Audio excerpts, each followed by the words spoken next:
était impossible. Seigneur, fais-moi voir ta gloire. Je voudrais voir ta gloire ce matin, Seigneur.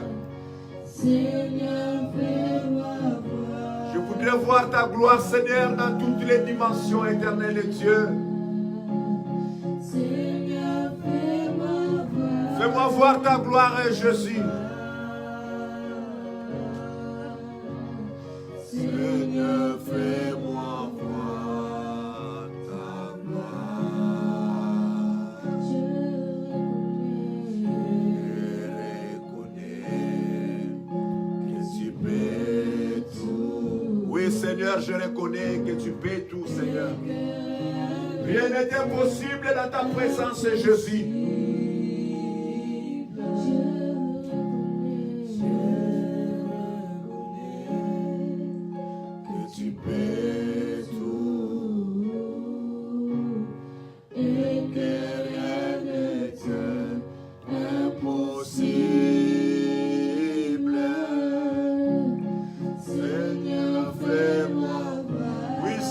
Fais-moi voir ta gloire. Je voudrais voir ta gloire, Seigneur, dans ma vie. Alléluia. Adore avec moi Jésus. Adorons Jésus. Adorons Jésus. Seigneur, fais-moi voir. Dis à Jésus que je voudrais voir ta gloire ce matin. Dis à Jésus que je voudrais voir vivre ta gloire, Seigneur. Alléluia.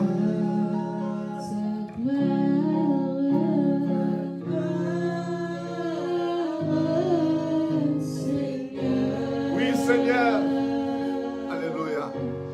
Seigneur, fais-moi voir ta gloire, Seigneur.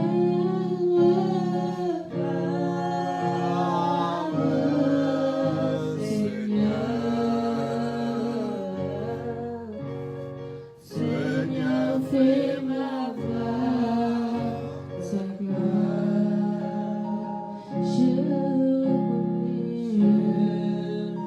Je reconnais, Seigneur, que tu peux tout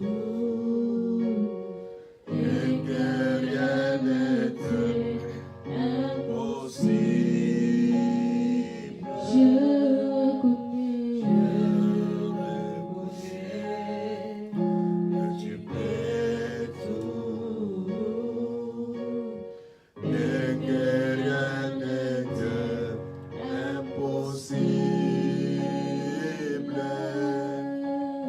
Seigneur, Fais-moi voir ta gloire. Seigneur, fais-moi voir ta gloire. Seigneur, fais-moi voir. Fais-moi voir ta gloire, Seigneur, dans ma vie. Dans tous les domaines de ma vie, Seigneur, je voudrais voir ta gloire. Jésus-Christ de Nazareth. Jésus-Christ le ressuscité. Alléluia. Oui, Seigneur. Me voici devant toi, Seigneur. Je voudrais voir ta gloire, Seigneur.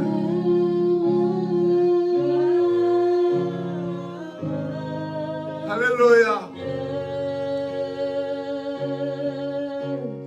Seigneur, fais-moi voir. Alléluia.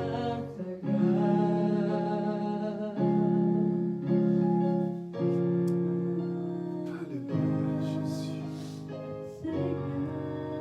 Alléluia, Jésus. Fais-moi voir ta gloire, Seigneur. Ce matin, Seigneur, je voudrais vivre ta gloire.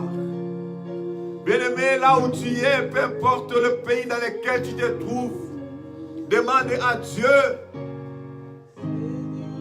qu'il te fasse voir sa gloire. Tu as besoin de la gloire de Dieu dans les domaines de ta vie. Jésus n'a pas changé, il est le même hier, aujourd'hui et pour l'éternité. Tu as besoin de la gloire de Dieu. Dis au Seigneur que je voudrais voir ta gloire, Seigneur. Je voudrais voir ta gloire dans ma maladie, dans mes finances, dans toutes mes situations. Je voudrais voir ta gloire, Seigneur. Descends, agis. Alléluia. La Bible déclare que sa main n'est pas si courte pour guérir, pour délivrer.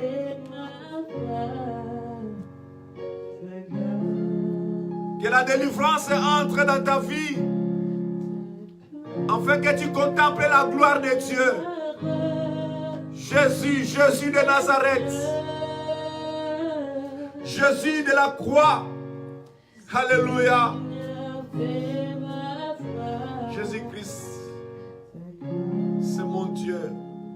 Alléluia. Oh! Seigneur, ta gloire dans ma vie. Oh Dieu.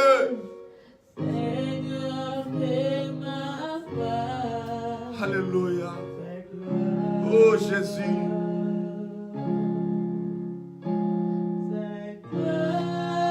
Oh Jésus, c'est dans ta présence, Seigneur, que nous avons cette grande joie.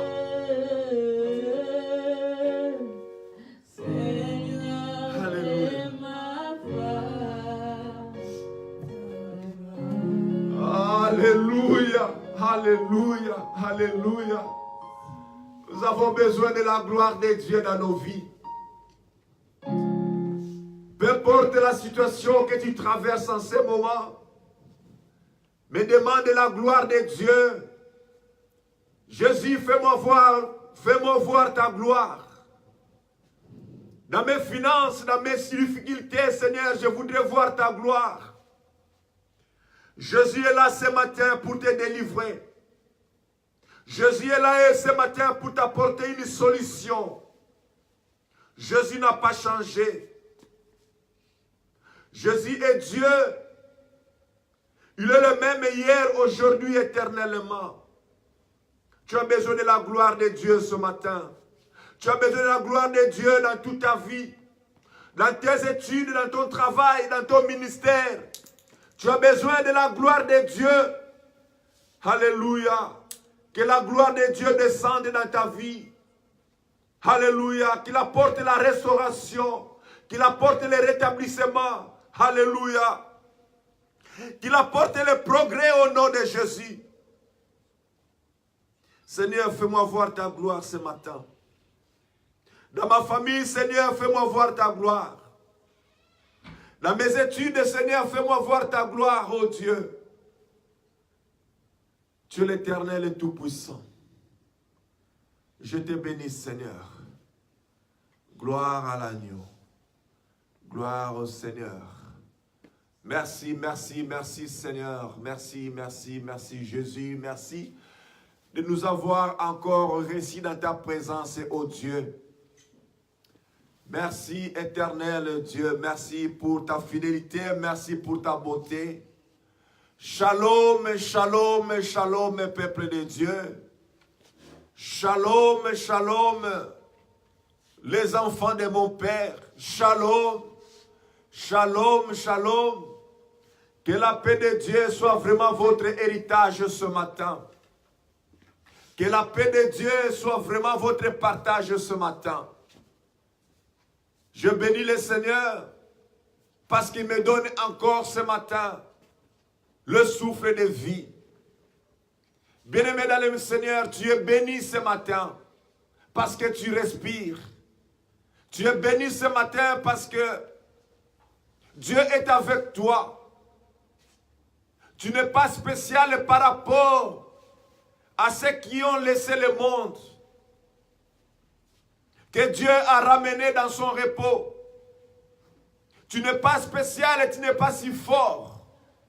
Mais la grâce de Dieu, sa miséricorde est sur toi. C'est pour cela que tu respires ce matin. C'est vraiment un sujet d'adoration. C'est vraiment un sujet pour louer Dieu. parce que tu respires. Peut-être que tu cherches une bénédiction matérielle. Je vais te dire que tu peux avoir cette bénédiction matérielle, mais si tu n'as pas le souffle de vie, à quoi servira-t-elle? Mais Dieu t'a quand même fait, grâce à ce matin, tu respires.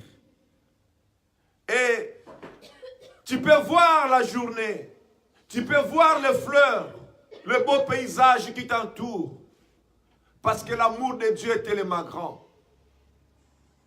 Bien-aimés, soyez vraiment bénis dans la précieuse présence de notre Dieu. Tu n'es pas n'importe qui, mais c'est parce que Dieu t'aime ce matin. C'est pour cela que tu respires. Si tu cherches la grandeur de l'amour de Dieu, je vais te rappeler simplement ce matin, comme tu vis, comme tu respires, c'est que Dieu t'aime. L'amour de Dieu est tellement grand.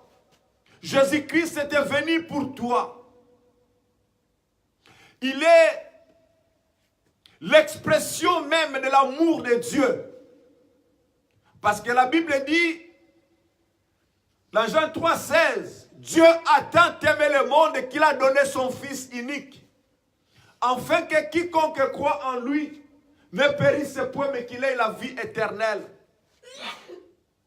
Dieu a manifesté son amour en nous donnant Jésus-Christ de Nazareth. Tu as besoin de l'amour de Dieu.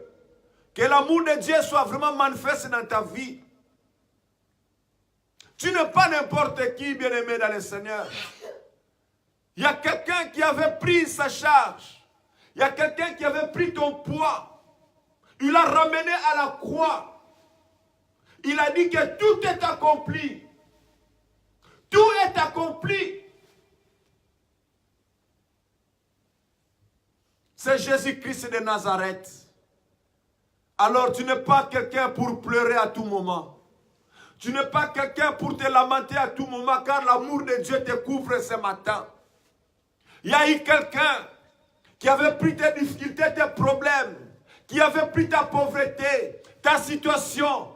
Il a ramené ça à la croix. Il a pris ton péché. Il a ramené ça à la croix. Jésus-Christ de Nazareth, c'est celui-là qui t'a rendu libre. Alors accroche-toi à Jésus. Il est le seul chemin, bien-aimé dans le Seigneur, qui peut t'amener vers cette éternité-là, qui peut t'amener dans ce chemin-là. De la vérité, c'est Jésus-Christ de Nazareth. Alors l'amour de Dieu est sur toi ce matin, bien-aimé dans le Seigneur.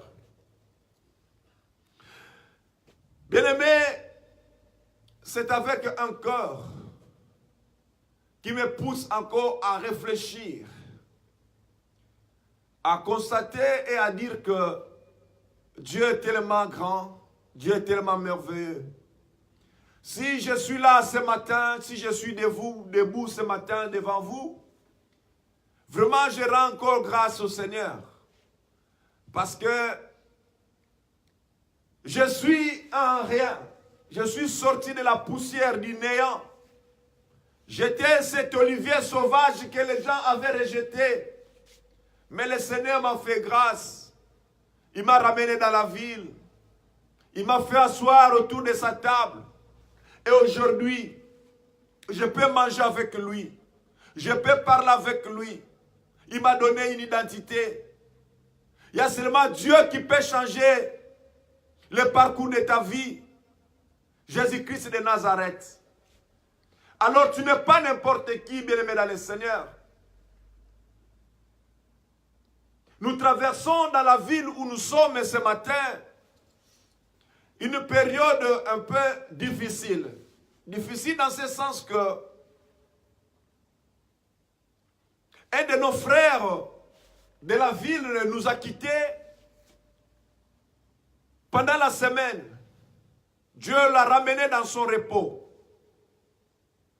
Un papa, un frère, un ami, un camarade, un oncle. Bien-aimé dans le Seigneur, il a laissé une famille. Je réfléchissais. Je disais, mais je ne suis pas spécial par rapport à ses frères. Je ne suis pas si important par rapport à ses frères. Mais je regarde simplement l'amour de Dieu. Je dis, Seigneur, tu es merveilleux. Parce que la Bible dit dans le livre d'Ecclésiaste 8, au verset 8, que personne n'est le maître de son souffle. Le souffle de vie que nous avons, nous n'en sommes pas le maître. C'est-à-dire qu'il y a quelqu'un d'autre qui gère ce souffle de vie. C'est Dieu lui-même. Et devant cette situation, personne n'a cette puissance-là d'échapper à la mort.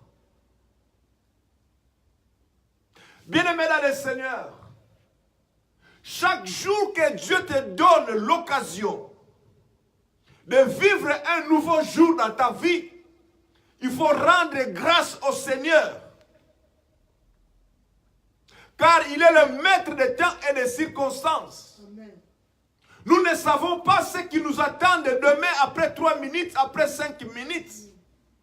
Le présent c'est pour nous. Parce que nous vivons ce moment. Mais les minutes qui viennent, bien-aimés dans le Seigneur, c'est pour Dieu lui-même. Nous ne savons pas. Alors, bien-aimés dans le Seigneur, devant cette situation, j'essaie un peu d'avancer, de profondir encore ma réflexion. De voir, mais Seigneur, si cela m'arrivait et que je ne sois pas en bon terme avec toi, quel serait mon sort? Voilà la question que je me suis posée. Je dis, oh Seigneur, tu es Dieu. Ces choses nous arrivent parfois dans la vie. C'est pour nous donner une matière à réflexion. Bien-aimés dans le Seigneur, nous avons tout intérêt de connaître Jésus. Nous avons tout intérêt de nous approcher de Dieu. Ne laisse pas divaguer tes esprits de gauche à droite. Mais cherche Dieu. Cherche Jésus-Christ. Il est le seul, bien-aimé dans le Seigneur, qui peut te conduire là où il faut aller. Car la Bible déclare qu'il est le chemin, la vie et la vérité. Mon cœur était dans la souffrance. Parce que je connais ses frères depuis très longtemps, depuis des années. Peut-être 26 ans passés. On est ensemble, on se connaît. Mais Dieu lui a ramené dans son repos. Bien-aimé dans le Seigneur, je suis sûr et j'ai la conviction, comme il a connu Dieu, il a été avec le Seigneur. Dans la chair, je peux souffrir. Mais dans l'esprit, je me réjouis. Car je sais qu'il est entre les bonnes mains. Parce qu'il est mort avec Jésus. Et la Bible dit, ceux qui sont morts avec Jésus, ils ont la pleine espérance d'une résurrection. Bien-aimé dans le Seigneur, voilà pourquoi je t'exhorte ce matin de chercher Dieu, de donner ta vie à Dieu. Le moment, les secondes, la minute où tu écoutes la parole de Dieu, ça doit être un moment pour toi de donner ton cœur à Jésus. N'attends pas demain, n'attends pas le lendemain. Parce que cela n'est pas à nous. Le futur appartient à Dieu lui-même. Réfléchissons, bien-aimés dans le Seigneur. Pourquoi nous devons gâcher notre vie sur cette terre? Je toujours rappelé au peuple de Dieu que nous sommes des passagers. Sur cette terre des hommes, que tu sois grand, que tu sois court, que tu sois petit, que tu sois de la blanche, jaune, rouge, blanche, noire, nous avons tous un dénominateur commun. Nous passerons dans ce chemin-là. Il n'y a que deux possibilités. Ou tu pars par ce chemin pour aller rencontrer Dieu. Ou encore, tu peux avoir cette grâce d'être enlevé le jour de l'enlèvement. Ceux qui auront cette grâce de voir Jésus dans les nuages venir. Et d'autres passeront par là, par la mort. Alors, bien-aimés dans le Seigneur, ne perdons pas le temps. Donnez nos vies à Jésus. Donnez nos cœurs à Jésus. Parce qu'il est le seul qui peut nous apporter la solution, la consolation dont nous avons besoin.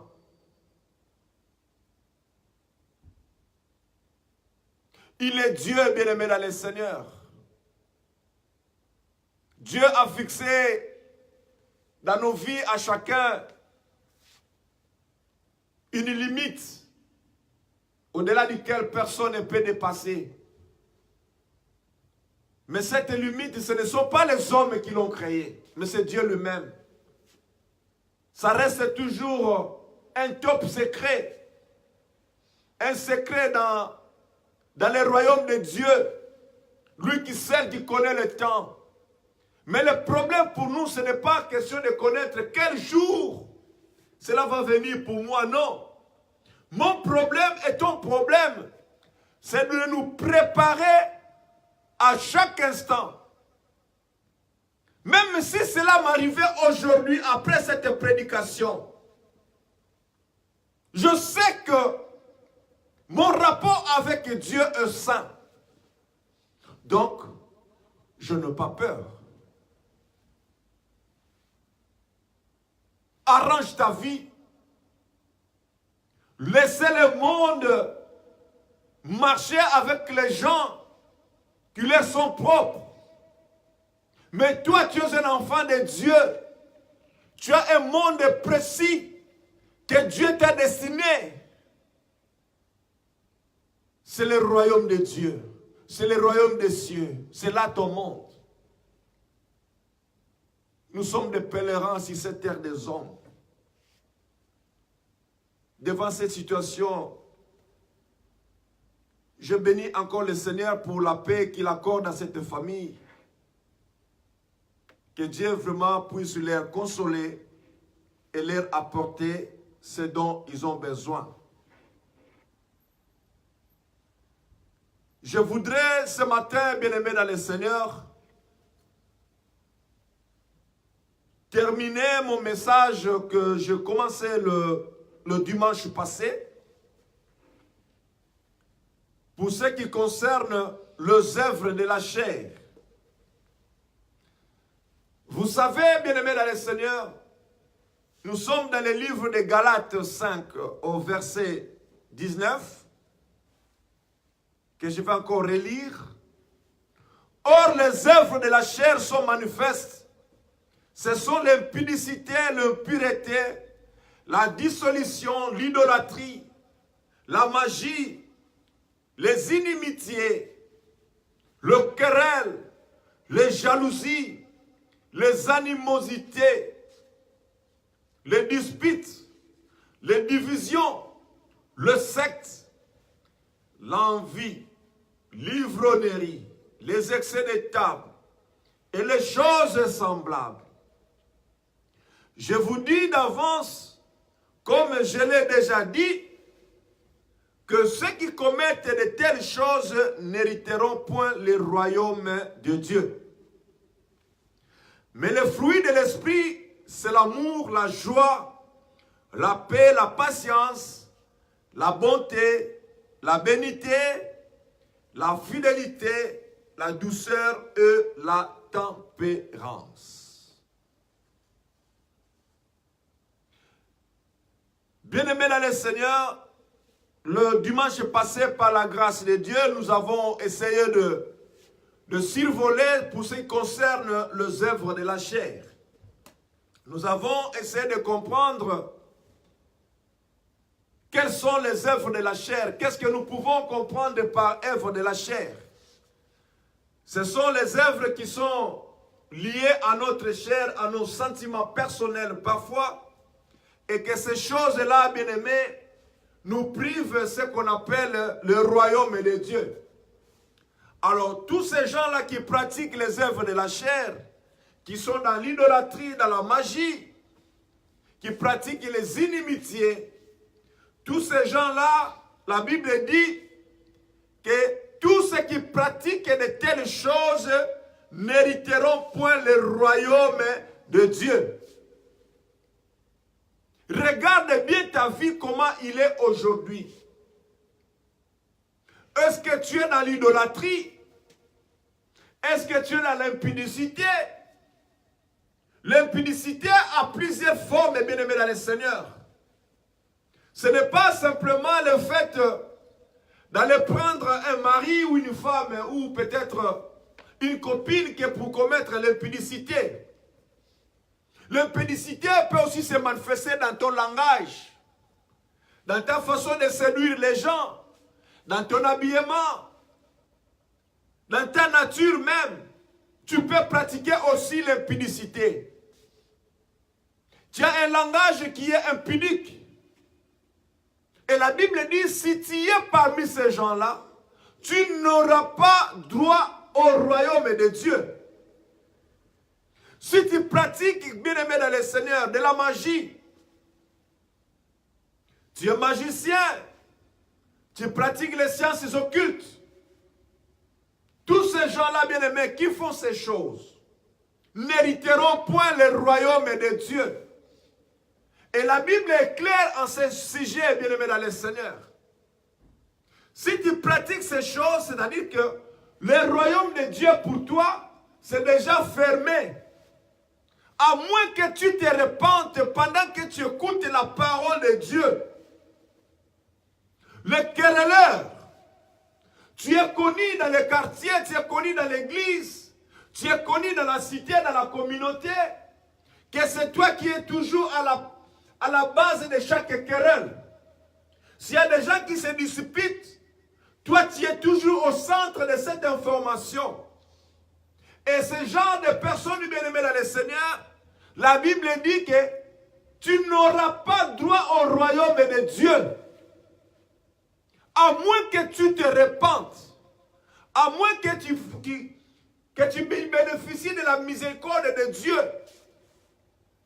Et il y a aussi des gens qui sont là quand tu sors dans un groupe, dans l'église. Ils sont en train de diviser l'église. Dans nos communautés, surtout, dans nos églises francophones.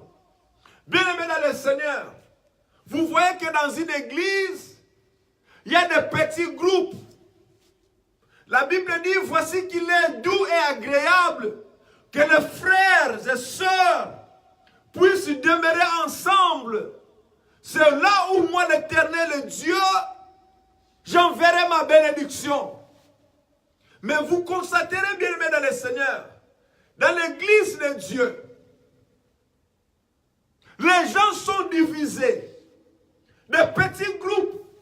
Vous verrez que non, ces groupes ici avec ces groupes-là, on ne se parle pas. Mais vous écoutez les enseignements d'un même pasteur. vous entrez tous dans la même porte.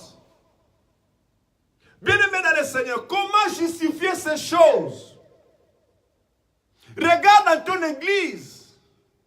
Tu verras que tu ne parles même pas avec une sœur. Tu ne peux pas même parler avec un frère. L'esprit de la division a pris place dans ta vie. Regarde comment tu divises l'église de Dieu. Les gens sont divisés à cause de ton langage, à cause de tes paroles. Les gens ne se parlent plus. Vous croyez que Dieu trouve plaisir avec ces choses? Non.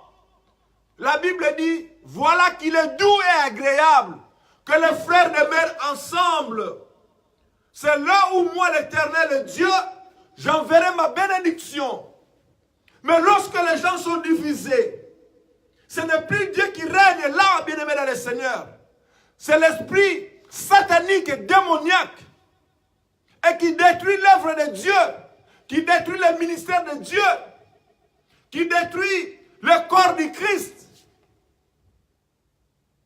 Mais nous sommes tous membres du corps du Christ. Si dans le corps du Christ, Dieu m'a donné la capacité ou la faculté d'être un genou, il a donné à l'autre pour être des yeux, à quelqu'un d'autre pour être la tête, à quelqu'un d'autre pour être les bras. Tous ces membres-là forment le corps du Christ. Mais comment voulez-vous diviser le corps du Christ? Même parfois les enseignements que nous amenons à l'église, nous devons faire attention parce qu'il y a des enseignements parfois qui séparent les gens dans l'église. Non. Il y a un frère, s'il te donne quelque chose, ne prends pas. Attention avec ce que vous recevez auprès de ton frère à l'église. Attention, ce genre d'enseignement, bien-aimé dans le Seigneur, crée les gens la peur. Mais si on a un Dieu puissant, quelle est la place du sorcier dans l'église?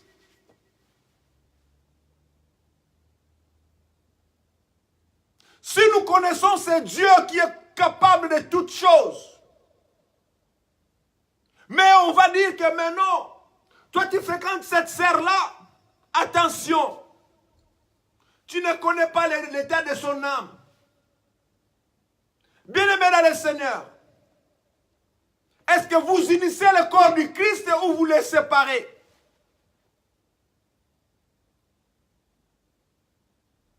Mais la Bible dit qu'il est doux et agréable que les gens demeurent ensemble. Jésus n'a pas porté l'évangile de la division dans les autres églises. Jésus a toujours prôné l'unité comme lui il est avec le Père. Pourquoi des divisions dans l'église de Dieu? Pourquoi tu auras par exemple la capacité de penser pour ton frère que non, lui me surpasse? Comment il va être plus que moi? Mais non, bien-aimé dans le Seigneur.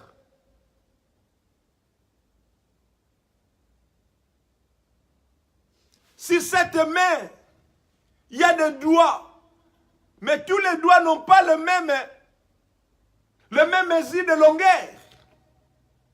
Chacun joue un rôle que Dieu lui a donné. On ne peut pas lever le petit doigt parce qu'il est petit. On ne peut pas lever le long doigt parce qu'il est grand. Il y a des choses que Dieu a déposées en toi pour participer simplement à faire progresser son église. Mais un tel frère, une sœur ne se parle pas dans l'église. Et on va chanter Alléluia, Hosanna. À la fin on dit Amen. Quel est ce Dieu que nous prions? Et la Bible dit, tous ceux qui font ce genre de choses n'hériteront pas le royaume de Dieu. Alors, bien-aimés dans le Seigneur, que l'Esprit apporte à l'Église, que l'Esprit que tu apportes dans la communauté, dans la famille, est-ce que c'est la division ou c'est l'unification? La division, bien-aimés dans le Seigneur, ce sont les œuvres de la chair. La jalousie, c'est la même chose. Ton cœur est toujours jaloux. Lorsqu'il y a quelqu'un qui a trouvé un percé dans la vie, ton cœur bat sans aller. Pourquoi? Parce que tu veux aussi devenir comme l'autre. Mais non, tu attends. Ton temps viendra. Les bénédictions de la part de Dieu n'ont pas fini. Aujourd'hui, c'est ton frère. Réjouissez-vous de la bénédiction de ton frère. Au lieu de marcher dans la jalousie, au lieu de commencer à critiquer parce que ton frère ou ta sœur a été élevé à un niveau supérieur, non. Glorifie Dieu.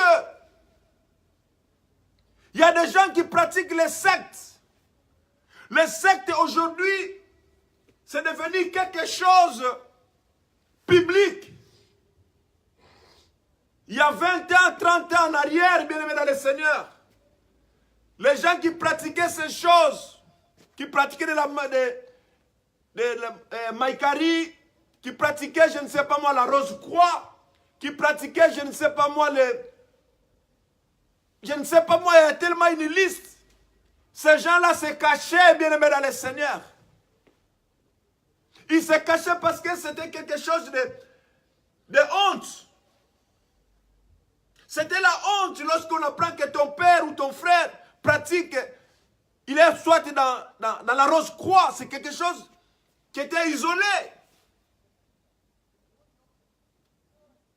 Parce que les gens, les sectaires là, les gens qui font de la secte, ne sont pas dans la lignée de Dieu. C'est vraiment diabolique et satanique. Et aujourd'hui, beaucoup d'enfants de Dieu, beaucoup qui sont appelés enfants de Dieu, à cause de la souffrance, beaucoup ont adhéré les sectes parce qu'ils veulent gagner leur vie rapidement, avoir le matériel. On vous dit aussi parfois que vous aurez des voitures, vous aurez des villas, des maisons, mais vous allez vivre un moment court dans votre vie.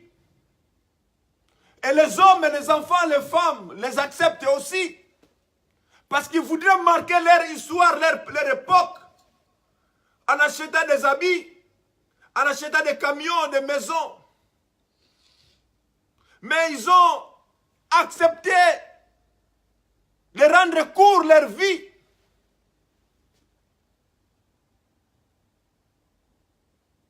Les gens qui pratiquent de la magie, les sectaires, n'hériteront point le royaume de Dieu.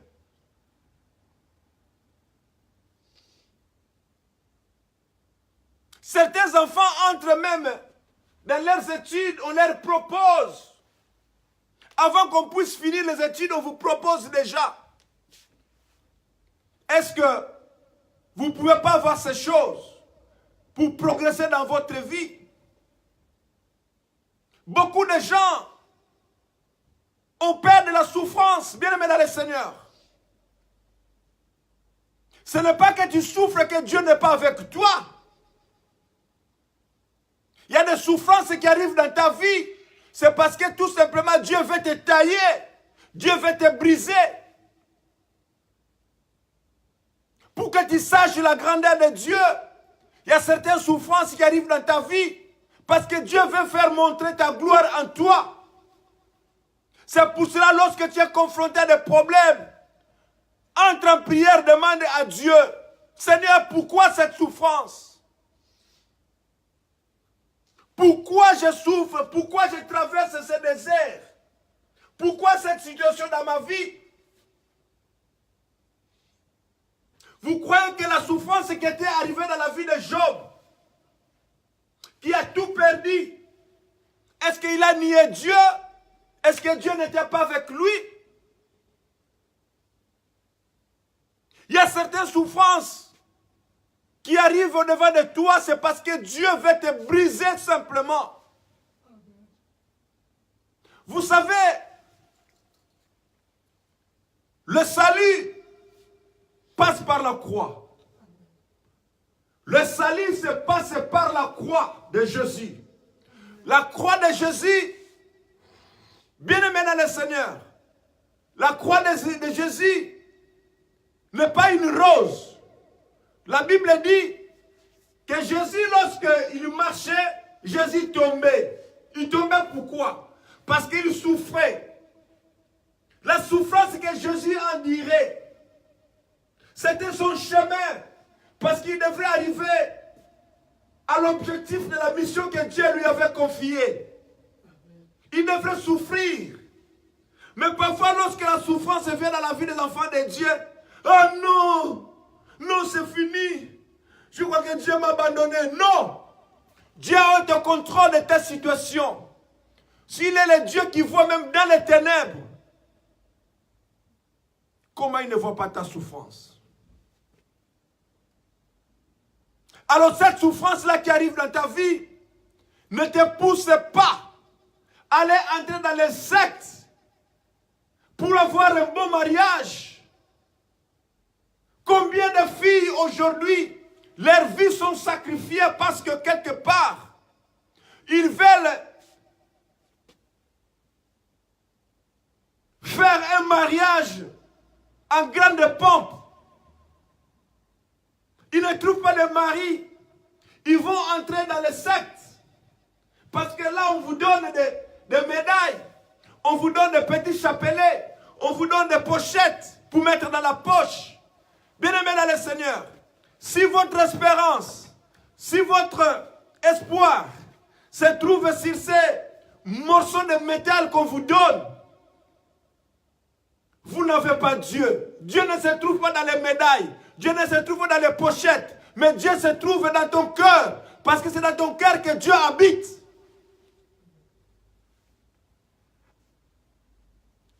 Attends.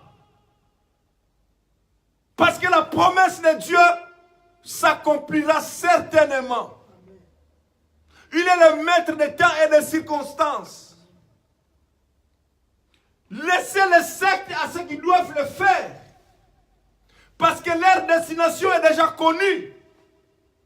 Mais toi, enfant de Dieu, toi, serviteur de Dieu, toi, fille de Dieu, que ces sectes-là ne soient pas ton héritage. S'il y a même des esprits qui montent dans ton cœur pour embrasser ce domaine, je les neutralise au nom de Jésus-Christ de Nazareth. Et j'aveugle ces esprits-là pour que ta vie soit épargnée. Amen. Parce que Dieu a besoin de toi. Que la souffrance ne nous éloigne pas de Dieu. Que l'abondance non plus ne nous éloigne pas de Dieu. Salomon était le plus riche à l'époque. Sage. Riche, mais il n'a pas abandonné Dieu. Il était toujours avec Dieu. Que ta richesse ne soit pas un motif d'abandonner Dieu. Même ta pauvreté, même ta souffrance. Alors tous ces gens-là qui pratiquent les sectes, si tu es dans une famille sectaire, sache que, bien-aimé dans le Seigneur, parce que tu écoutes la parole de Dieu, apporte cette lumière dans ta maison et dis à ceux qui pratiquent ces choses que Dieu n'est pas avec vous. À moins que vous vous repentiez maintenant même.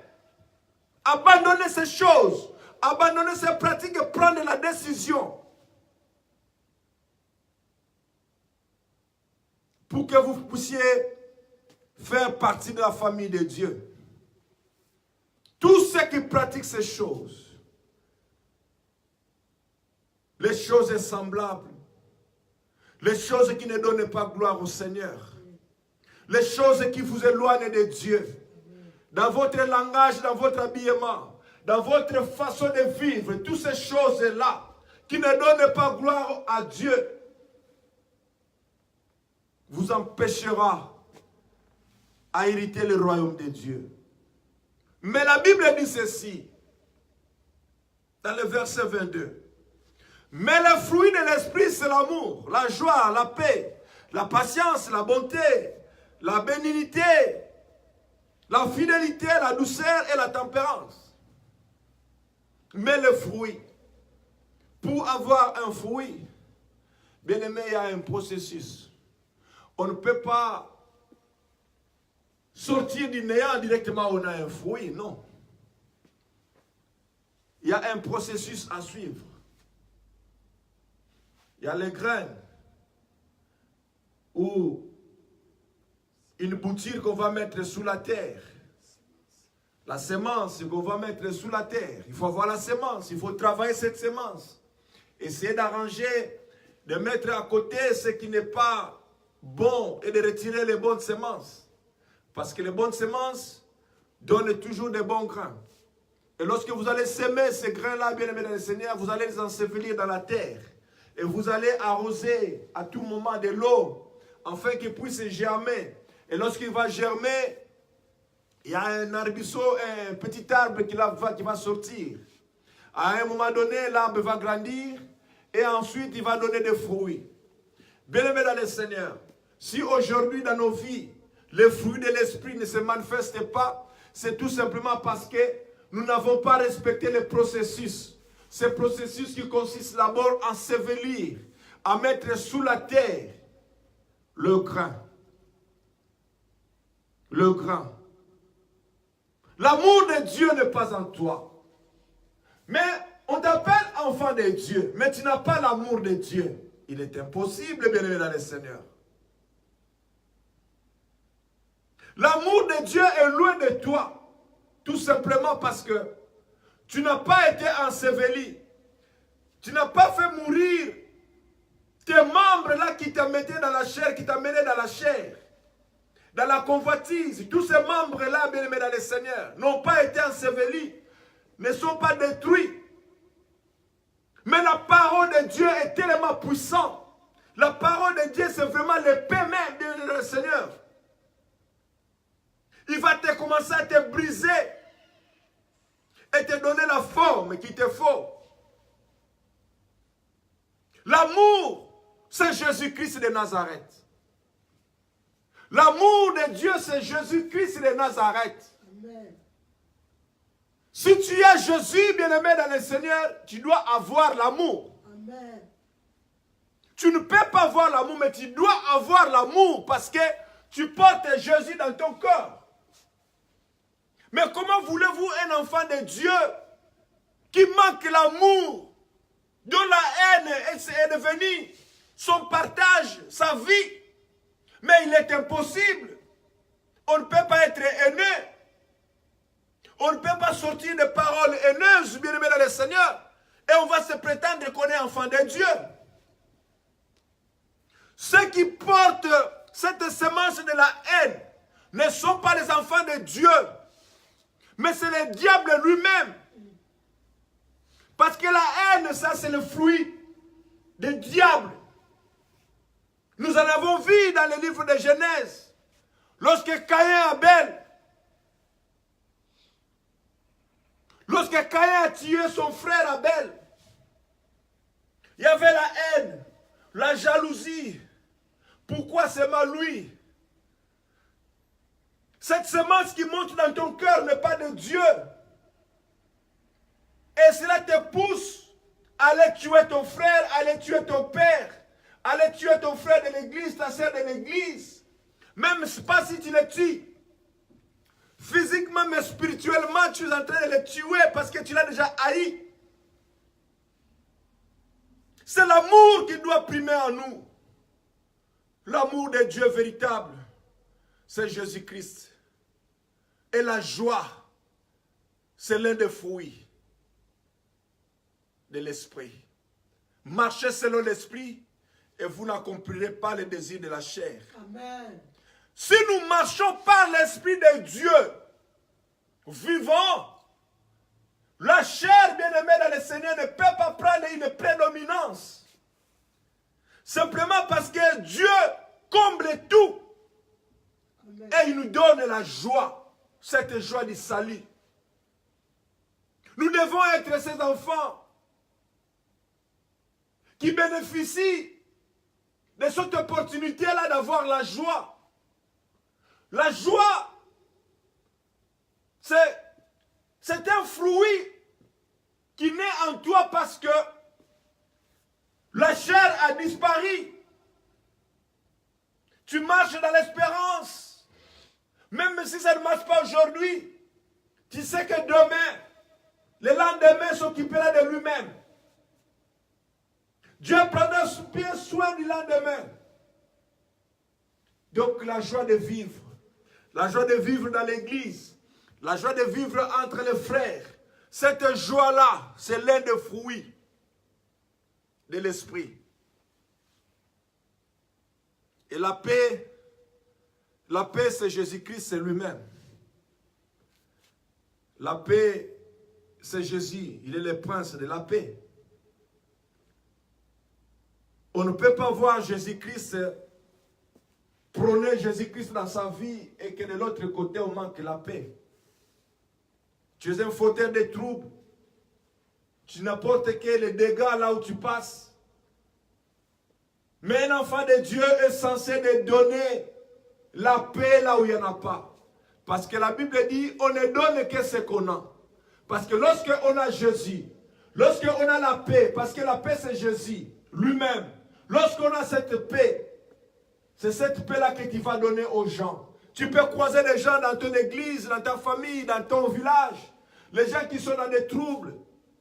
Mais tu apportes la paix, tu apportes la solution. Lorsqu'on te voit, on sent déjà que non, la paix arrive maintenant. Parce que c'est lui qui est porteur de la paix. Parce que le fruit que tu apportes dans ton cœur, le fruit que tu amènes dans leur maison, c'est la paix. Vous savez, lorsqu'on n'a pas la paix, il est difficile, parfois impossible, même de prier. Parce qu'un cœur qui est dans les troubles n'est pas assis, n'est pas concentré. Voilà pourquoi que Jésus, lorsqu'il entrait toujours quelque part, il disait que la paix soit avec vous. Avant qu'il annonce l'évangile, avant qu'il annonce ce qu'il avait comme message. Parce que Jésus était porteur de message. Jésus était porteur de message. Le jour qu'il a été baptisé, dans le fleuve Jourdain, devant Jean-Baptiste, il y a une voix qui est sortie du ciel. Il a dit, celui-ci est mon fils, bien-aimé, écoutez-les. Pourquoi écoutez-les, bien-aimés dans le Seigneur? Parce qu'on écoute quelque chose. On écoute une parole. Jésus était porteur. Ou Jésus est porteur d'une parole de vie. Toi qui es dans la situation de santé instable, Jésus est porteur de messages pour toi. C'est pour cela que Dieu dit, écoutez-les. Écoutez-les parce qu'il a un message pour toi. Un message de guérison. Écoutez-les. Écoutez sa parole. Parce que sa parole guérit. Parce que sa parole détruit les œuvres du diable. Parce que sa parole brise les chaînes. Écoutez-les. il a un message que Dieu a donné à son peuple par le canal de Christ. Que la paix soit avec vous. La patience, bien-aimé, en tant qu'enfant de Dieu, la patience est requise. Beaucoup d'enfants de Dieu, beaucoup des hommes de Dieu, beaucoup de fils de Dieu, beaucoup de filles de Dieu perdent la patience parce que quelque part, on veut accélérer la bénédiction de Dieu. Parce qu'on veut accélérer pour arriver à quelque chose. On n'a plus la patience parce que le temps passe. Le temps passe par rapport à qui on ne sait jamais. Donc, on est tellement pressé qu'on n'a plus la patience. Et lorsqu'on perd cette patience, il y a ce qu'on appelle le débordement.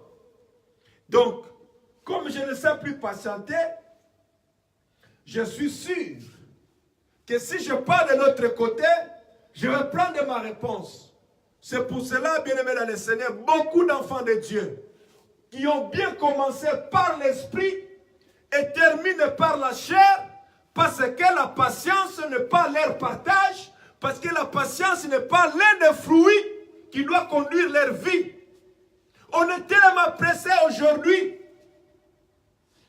Nous vivons dans un monde où la vitesse est devenue un facteur primordial. Tout, c'est dans la vitesse.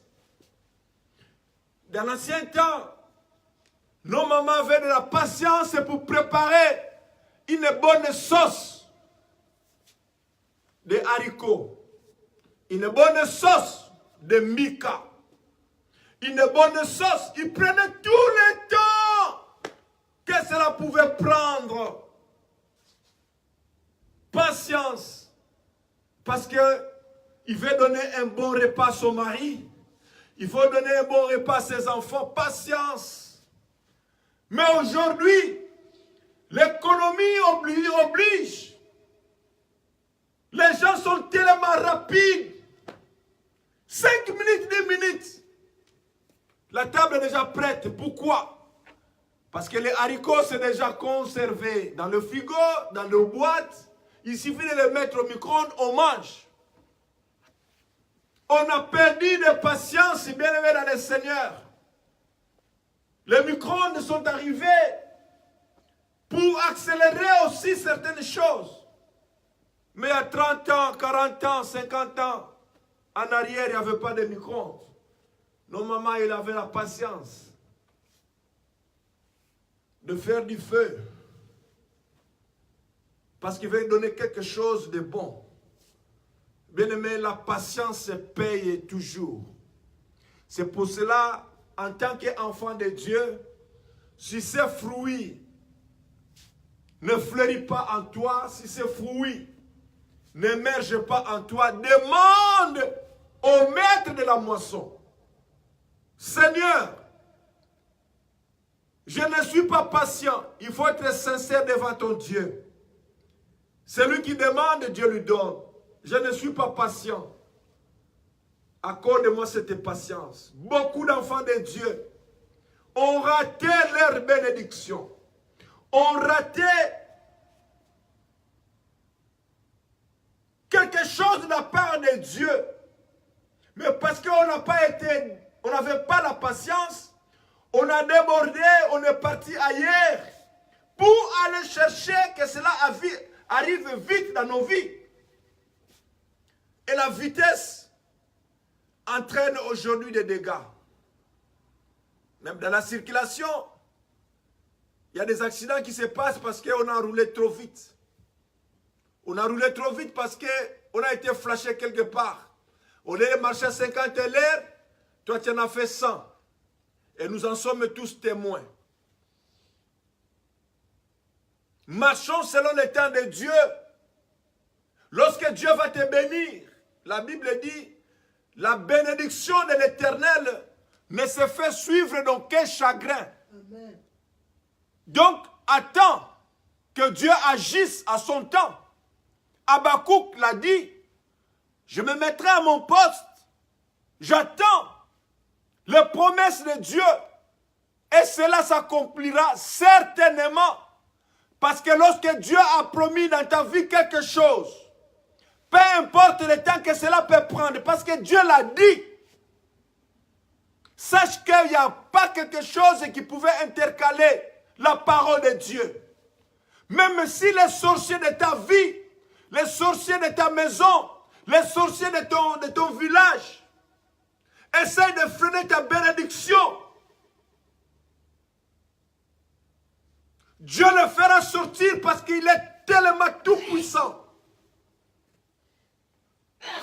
Aucun sorcier, aucun féticheur de ton village, de ta famille va freiner la progression de Dieu dans ta vie. Donc soyez puissants. Soyez peut-être patients, je vous le dis. Attends. Parce que lorsque le diable te bénit aujourd'hui, il te donne des conditions. Tu auras une vie, tu auras des maisons, des voitures, mais de l'autre côté, il te retire 10 ans de vie. À quoi cela ça sert? Et non pas seulement les 10 ans qu'il va te retirer.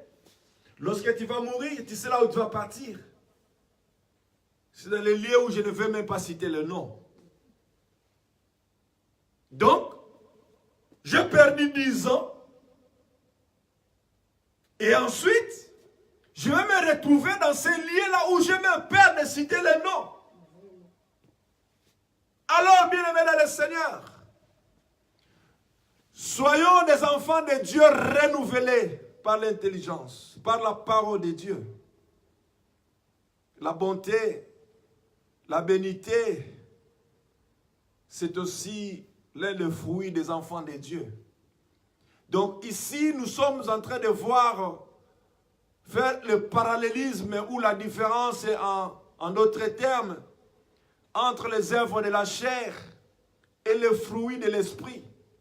Ce dont les enfants de Dieu doivent marcher avec. La bénédicité, la bonté. Il faut être bon. Il faut être quelqu'un aimable, quelqu'un qui, lorsqu'il arrive quelque part, on sait que non, on voit déjà ta nature parce qu'on voit en toi Jésus-Christ. Il y a la bonté. Tu n'es pas une mauvaise personne, tu n'as pas une mauvaise vie. Mais tu es bon. Et vous savez, lorsqu'on est bon, dans son âme, dans son esprit, et lorsqu'on prononce cette parole, que parfois nous utilisons ou nous faisons sortir chaque jour, parfois nous ne comprenons pas l'importance et l'impact que cela peut engendrer le matin. Lorsque tu dis à quelqu'un bonjour, par exemple, tu lui dis bonjour, un petit mot simplement. Vous savez, dans le bonjour, il y a le béné, quelque chose de bien, quelque chose de la bonté. Bonjour, c'est-à-dire que tu exprimes en toi tout ce que tu as de toi de bon dans ton cœur et que tu le communiques à la personne et tu bénis déjà la journée de la personne. Un bonjour. Tu sors avec un esprit de Dieu, apporte toujours des miracles. Ton bonjour peut délivrer quelqu'un. Ton bonjour peut guérir quelqu'un, rien qu'un bonjour. Parce que là, cela sort avec une puissance de Dieu. Un bonjour. Tu souhaites à quelqu'un un bonjour, tu lui dis bonjour. Fini la maladie, mais je te souhaite un bonjour. Fini la souffrance, fini la tristesse, un bonjour.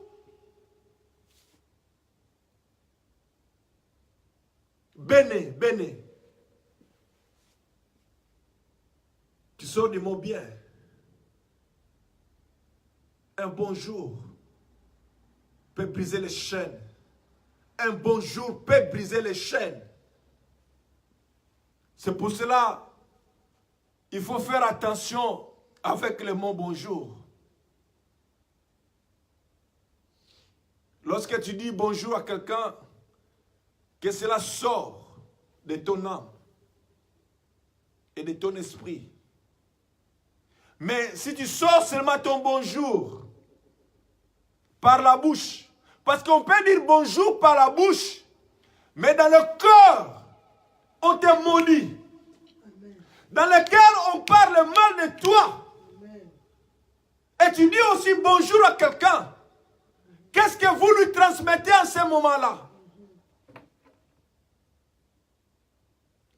La Bible dit, il faut voir le fruit de l'esprit. La bonté, la bénignité.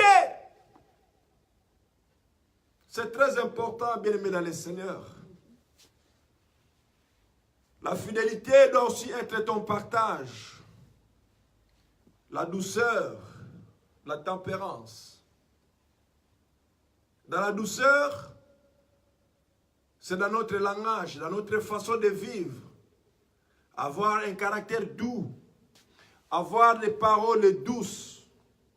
Envers son frère, avec sa mère, avec son enfant, avec sa femme, avec son mari. Avoir des paroles douces. Rien que la douceur de ta parole peut amener l'âme de Dieu qui est en train de divaguer à gauche, à droite dans la maison de Dieu. Rien qu'avec ta douceur. Parce que l'homme a une parole douce auprès de sa femme. L'homme va prier, il part à l'église, mais la femme ne part pas prier. Mais rien que ta parole qui est douce peut déclencher des choses pour amener l'âme qui est en train de divaguer dans la bergerie. Amen. La douceur dans le langage. La douceur dans le foyer.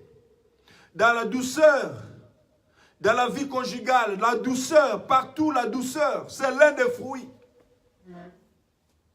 Parce qu'en toi, il y a ce fruit-là qui sort. Pourquoi ce fruit sort? C'est tout simplement parce que ta vie, tu l'as donnée à Dieu. Dieu a commencé à travailler avec toi. Il a commencé à enlever tout ce qui était impur dans ta vie. Il a commencé à te briser, à t'arranger, à mettre du fumier, arroser, à tailler les mauvaises branches. Et aujourd'hui, il y a des fruits qui sortent en toi. Et ces fruits sont là, les gens peuvent venir les cueillir et les manger.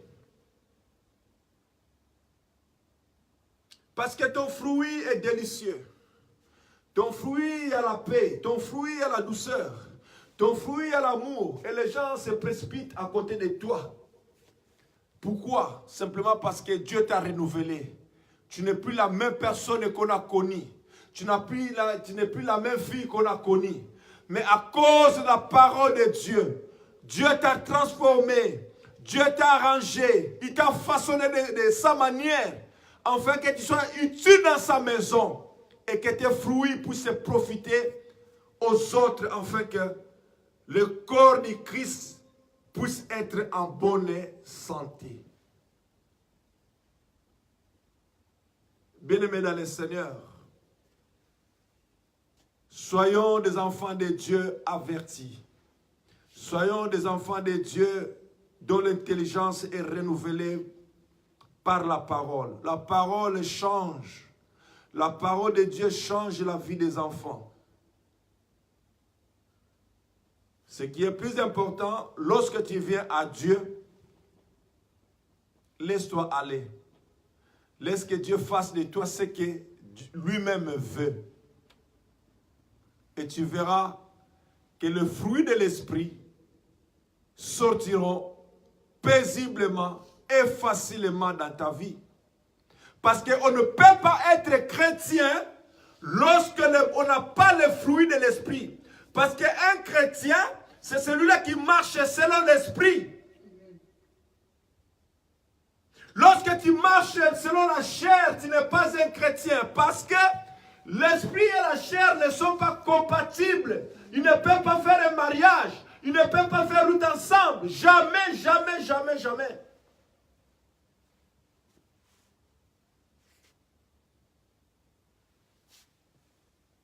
Je termine par le verset 25 pour illustrer cette pensée que je venais de dire. Si nous vivons par l'esprit, marchons aussi selon l'esprit. Si nous vivons par l'esprit, nous devons marcher selon l'esprit. Mais si ce n'est pas que nous vivons selon l'esprit que nous pouvons marcher selon la chair, ou nous vivons selon la chair que nous pouvons marcher selon l'esprit. Non. Mais si nous marchons, nous vivons avec l'esprit, nous devons aussi marcher avec l'esprit. Donc, nous sommes des enfants de Dieu dont la Bible, dont Dieu lui-même nous réclame que nous devons marcher selon l'esprit, que la chair doit disparaître de notre vie, que la chair ne peut pas être notre partage, mais que l'esprit de Dieu vivant puisse nous conduire, afin que nous soyons des chrétiens tout faits, parce que nous reflétons Christ qui est notre modèle. Que Dieu nous bénisse. Est-ce que nous pouvons acclamer pour Jésus? Nous pouvons acclamer pour le Seigneur. Gloire à l'agneau, gloire à Jésus-Christ. Bien-aimés, soyez bénis, peuple de Dieu, vous qui avez donné de votre temps pour suivre cette intervention dominicale. Que Dieu vraiment vous bénisse, que Dieu vous fasse du bien, que Dieu apporte la joie dans ta vie, que vous n'êtes plus la même personne qui était hier, parce que Dieu lui-même a pris contrôle de ta vie. Soyons des enfants de Dieu qui sont renouvelés par la parole de Dieu. Et que si tu vivais selon la chair, aujourd'hui, tu peux prendre la décision que, Seigneur, je ne voudrais pas rater le royaume de Dieu à cause de la chair, à cause de cette envie, de cette ivrognerie, de cet excès de table, de cette jalousie, de cette dispute, de cette division. À cause de ces choses, Seigneur, je ne vais pas rater mon royaume, mais je dépose aujourd'hui auprès de ta croix toutes ces choses, afin que tu me revêtisses de ton esprit et que je puisse marcher selon ta volonté. Dieu est tellement bon, bien-aimés, soyez bénis. Peuple de Dieu, que la joie du Seigneur soit vraiment votre partage. Merci, merci, merci. Merci, merci. Shalom, shalom, shalom. Shalom, shalom, shalom, peuple de Dieu, soyez bénis. Merci et que Dieu vous fasse vraiment du bien. Merci pour ce moment que nous passons dans la précieuse présence de Dieu. Que cette parole que tu as reçue en ce lieu soit vraiment ton partage et te donne un moment de méditation et de voir ta vie par rapport à Dieu. Shalom, shalom, shalom. Soyez bénis au nom de Jésus.